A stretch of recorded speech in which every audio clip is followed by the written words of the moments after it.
Hi guys, welcome to our Econ 203 project.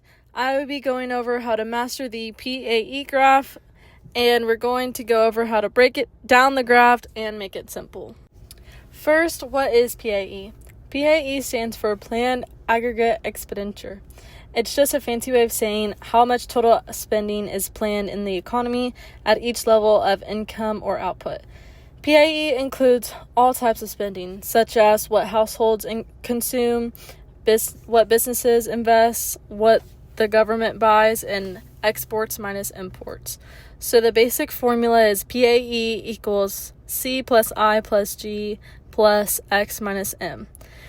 This graph helps us figure out when the amount being produced matches the amount being spent. Slide 3, PAE equation example.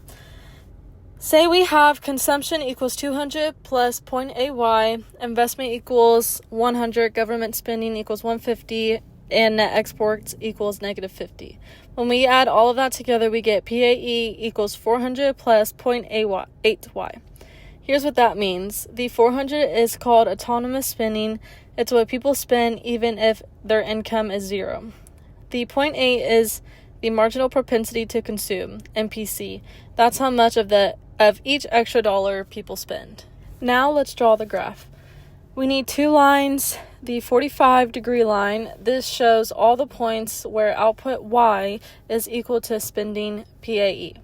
The PAE line, that's our spending equation. The PAE equation equals 400 plus 0.8Y. The point where these lines meet is super important. It's called the Keynesian equilibrium. That's where the amount of people want to spend equals what the economy actually produces. In this case, the intersection happens at Y equals 2000. Interpreting the graph. So what does this graph tell us? When we're below the equilibrium point, people are spending more than what's being produced. That means businesses are running out of goods and they'll increase production to keep up. When we're above the equilibrium, spending is less than output. That means goods are piling up on shelves. Businesses will slow down production. At the equilibrium point, there's no surprise inventory changes. Everything produced is being bought. Identifying key values. From our equation, PAE equals A plus BY. We can identify two really important values. Autonomous spending, which is A. That equals 400. This is the spending that happens no matter what. It includes things like basic needs or guaranteed government spending. MPC, which is B, and that equals 0.8. This tells us that for every $1 increase in income, people will spend 80 cents of it. It's a way to measure how much spending changes with income. Now for the conclusion.